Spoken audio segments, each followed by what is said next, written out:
गुजरात में बिपरजॉय तूफान के बाद कई जिलों में तेज हवाओं और भारी बारिश की वजह से भयंकर तबाही मच गई। गुजरात के कच्छ में बिपरजॉय तूफान ने जबरदस्त तबाही मचाई। वहां का जखौ पहला इलाका था जहां एक दिन पहले तूफान समुद्र तट से टकराया। मौसम विभाग के मुताबिक एक दिन पहले जखौ में यह तूफान 130 किलोमीटर प्रति घंटा की रफ्तार से पहुंचा, जिसकी वजह से वहां समंदर के किनारे भयंकर तबाही देखने को मिली। हवा की प्रचंड रफ्तार ने सामने आने वाली सभी चीजों को उड़ाकर रख दिया। जखौ बंदरगाह से सामने आई एक तस्वीर में दिखा कि वहां बिपरजॉय तूफान ने टिन के बड़े बड़े शेड को कागज की तरह उड़ा दिया। मौसम विभाग के मुताबिक जिस वक्त ये तूफान बंदरगाह से टकराया उस वक्त उसकी रफ्तार 130 किलोमीटर प्रति घंटा से भी ज्यादा थी। इसके साथ ही वहाँ तेज बारिश भी हुई जिससे कई इलाकों में पानी भर गया। वहाँ मौसम इतना खराब था कि दिन के उजाले में भी साफ साफ दिखना बंद हो गया। हालांकि बाद में तूफान की रफ्तार कम हुई, तब जाकर लोगों को संभलने का मौका मिला। गुजरात के द्वारका से भी तबाही की ऐसी ही तस्वीरें सामने आई। तूफान के गुजरने के बाद भी वहां पूरे दिन मूसलाधार बारिश होती रही। इस दौरान हवा की रफ्तार भी काफी तेज थी, जो अपने साथ सब कुछ उड़ा ले जाना चाहती थी। ऊपर से तेज बारिश ने मुश्किलें और ज्यादा बढ़ा दी। आप अंदाजा लगा सकते हैं कि अभी हवा कितनी तेज है। अब अगर मैं कहूँ तो 70 से 80 किलोमीटर प्रति घंटा इस वक्त हवा की रफ्तार है। तूफान के गुजरने के बाद द्वारका में हर तरफ तबाही के निशान दिखे। तेज रफ्तार हवा की वजह से मकानों के शीशे टूटकर सड़क पर आ गए। सड़क किनारे लगी छोटी दुकानें उखड़कर पलट गईं। तबाही के निशान यहाँ पर है। तबाही के निशान है ये क्योंकि यहाँ पर नारियल भी बिकता था, पानी की बोतलें, जो कि काफी ज्यादा नुकसान हुआ है। बिपरजॉय तूफान गुजरने के बाद भी द्वारका में समंदर की लहरें दहशत पैदा कर रही थी। प्रशासन ने लोगों से अब भी समंदर किनारे नहीं जाने की अपील की। उधर कुछ ऐसा ही नजारा गुजरात के मांडवी में भी दिखा। मांडवी में तूफान के साथ तेज बारिश ने लोगों की मुश्किलें बढ़ा दी। बिपरजॉय तूफान के वहां पहुंचने के बाद ऐसी हवाएं चली कि कच्छ के इस इलाके की तस्वीर ही बदल गई। क्योंकि तूफान की वजह से कई जगहों पर मकान ढह गए तो सैकड़ों पेड़ उखड़कर जमीन पर गिर गए। आने जाने वाली कई सड़कें पेड़ों और बिजली के खंभों के गिरने की वजह से बंद हो गई। रही से कसर तेज बारिश ने पूरी कर दी। तूफान के कमजोर पड़ने के बाद भी वहाँ लगातार बारिश हुई, जिसकी वजह से मांडवी के कई इलाके पानी में डूब गए। रिहायशी इलाके की सड़कें हैं जहाँ पर मांडवी में समंदर का पानी जो है वो देखिए किस तरीके से सड़कों पर पहुंच चुका है। चारों तरफ घुटनों तक पानी भरने से लोगों का बाहर निकलना भी मुश्किल हो गया। बहुत जरूरी होने पर ही कुछ लोग बाहर निकलने की हिम्मत जुटा सके। और बिपरजॉय तूफान ने गुजरात के भुज जिले में भी भीषण तबाही मचा दी। बारिश की वजह से कई इलाकों में पानी भर गया तो तेज हवा की वजह से बिजली के खंभे और भारी भरकम पेड़ जड़ से उखड़ गए और ऐसा लगा मानो वहां से सुनामी गुजर गई। कुछ ही घंटों में बिपरजॉय तूफान ने भुज शहर की सूरत बिगाड़ कर रख दी। शहर के मेन रोड पर एक बिजली का पोल जमींदोज नजर आया तो कई जगह पेड़ों की डालियां गिरी दिखी। बिपरजॉय तूफान के दौरान हुई बारिश के बाद वहां कई जगहों पर पानी भर गया। भुज को लखपत से जोड़ने वाले रोड पर तो लगा जैसे सैलाब आ गया हो। बारिश का मटमैला पानी तेज रफ्तार से सड़क पर बहता दिखा। मुसीबत की इस घड़ी में एनडीआरएफ की एक टीम वहां मौजूद थी जो लोगों से बहाव की तरफ न जाने की अपील करती दिखी। इस बीच गुजरात के कच्छ में नलिया में बिपरजॉय तूफान के टकराने के बाद तेज हवाओं के साथ जबरदस्त बारिश हुई। नलिया के सभी इलाकों में तूफान का असर कई घंटे बाद भी बना रहा और इस तूफान की वजह से इतनी तेज हवाएं चली कि कई जगहों पर बड़े बड़े पेड़ उखड़ गए। बिजली के कई खंभों पर भी तूफान की मार पड़ी, जिसके बाद राहत और बचाव दल की कई टीमें उन पेड़ों और बिजली के खंभों को हटाने में जुटी रहीं। कुछ पेड़ तो मकानों और दुकानों पर भी गिर गए थे, लेकिन तेज हवाओं की वजह से एनडीआरएफ और एसडीआरएफ की टीमों को उन्हें हटाने में भारी परेशानी का सामना करना पड़ा। अभी जो गस्टिंग स्पीड के साथ बताया जा रहा है 80-90 की रफ्तार है यहाँ पर। हालांकि बिपरजॉय तूफान के नलिया पहुंचने से पहले ही प्रशासन ने वहां धारा 144 लागू कर दी थी। इसके साथ ही लोगों को घरों में रहने की सख्त हिदायत भी दी गई थी। इसी वजह से तूफान के अगले दिन भी लोग बाहर नहीं निकले, क्योंकि चक्रवाती तूफान से गुजरात के कई जिलों में ऐसी भीषण तबाही मचाई कि लोगों के होश उड़ गए।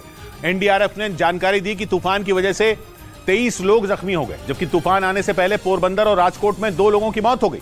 एनडीआरएफ ने बताया कि बिपरजॉय तूफान ने गुजरात के 8 जिलों में तबाही मचाई।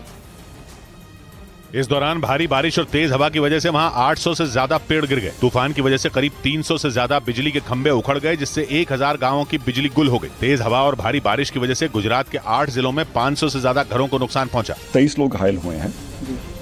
घरों के डैमेजेस की बात करें तो 500 से अधिक घर डैमेज हुए। हालांकि राहत और बचाव की टीमें तूफान प्रभावित इलाकों में मुस्तैद दिखी। हालात खराब होने के बावजूद एनडीआरएफ और एसडीआरएफ की टीमों ने लोगों का रेस्क्यू किया। तूफान की वजह से गुजरात के द्वारका में समंदर किनारे के गाँव में पानी भर गया। ग्राउंड जीरो पर मौजूद न्यूज 18 की टीम ने प्रभावित इलाकों में पहुंचकर लोगों से उनका हाल जाना और कमर तक भर चुके पानी में फंसे लोगों से बातचीत की। यहाँ पे ये सब रहते थे, यहाँ डूब गए, वहाँ पे गए। अच्छा, सामान ले गए थे अपना? नहीं, सामान सब चला गया। पानी में डूब चुके रास्तों से बड़े लोग तो किसी तरह निकल रहे थे, लेकिन छोटे बच्चों के लिए मुसीबत ज्यादा थी। छोटे बच्चों को पानी से बाहर निकालने के लिए लोगों ने प्लास्टिक की टंकी को काटकर नाव बना दी। इनको टंकी में बिठाया गया था क्योंकि नाव तो नहीं आ सकती है और बच्चे कैसे चलेंगे। वहाँ मौजूद लोगों ने बताया कि बारिश का पानी उनके घरों में घुस गया, जिसकी वजह से उनके कपड़े और खाने पीने का सामान पूरी तरह भीग गया। हालांकि तूफान गुजरात से आगे तो बढ़ गया, लेकिन अपने पीछे जगह जगह बर्बादी के निशान छोड़ गया। बिपरजॉय की वजह से कच्छ के मांडवी में कई जगह पेड़ गिर गए और मांडवी से मुंद्रा और आगे भुज की तरफ जाने वाली एक सड़क भी तूफान की वजह से गिरे पेड़ों से पटी नजर आई। ऊंचे ऊंचे भारी भरकम पेड़ बिपरजॉय से बराबरी नहीं कर सके और औंधे मुंह जमीन पर गिर पड़े। इस वक्त तक तूफान खत्म हो चुका था, लेकिन उसका असर खत्म नहीं हुआ था। हालांकि तूफान चला गया, लेकिन तूफानी हवाएं और बारिश हम सीधे नहीं खड़े हो पा रहे हैं। इस वजह से पेड़ हटाने में भी दिक्कत हुई। कुछ गाड़ियों को रास्ता साफ होने का इंतजार करना पड़ा। आसपास के लोगों ने जब पेड़ हटाए तब गाड़ियां आगे बढ़ सकी। उत्तर गुजरात में तूफान से निपटने के लिए एनडीआरएफ, एसडीआरएफ और सेना ने मोर्चा संभाल लिया। तूफान के गुजर जाने के बाद अलग अलग इलाकों में पेड़ गिरने से रास्ते बंद हो गए। सड़क पर गिरे पेड़ों को एनडीआरएफ और एसडीआरएफ की टीमें कटर मशीन से काटकर हटाती दिखी और रास्ता साफ करती नजर आई। तूफान के दौरान कच्छ जिले में भुज लखपत रोड पर एक भारी भरकम पेड़ गिर गया, जिसे एनडीआरएफ की टीम ने कटर मशीन से काटकर हटाया। कच्छ जिले में पेड़ गिरने से बंद पड़े रास्तों को खोलने में एनडीआरएफ के साथ फायर ब्रिगेड की टीम को भी लगा दिया गया। वहां सड़क पर गिरे बड़े पेड़ों को हटाने के लिए मिट्टी खोदने वाली मशीन की मदद लेनी पड़ी।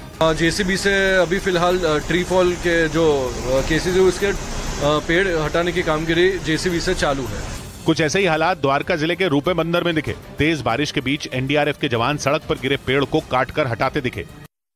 इधर गुजरात को हिलाकर रख देने वाले इस तूफान का असर राजस्थान से लेकर दिल्ली एनसीआर में भी दिखना शुरू हो गया। तूफान की वजह से राजस्थान में जमकर बारिश हुई और मौसम विभाग ने बताया कि सोमवार तक उत्तर भारत में बिपरजॉय की आहट महसूस होती रहेगी। अनुमान है कि 18-19 जून तक पंजाब, हरियाणा, दिल्ली और उत्तर प्रदेश के उत्तर पश्चिमी हिस्से में सामान्य से तेज हवा चल सकती है और हो सकता है कि बारिश भी रुकने का नाम न ले।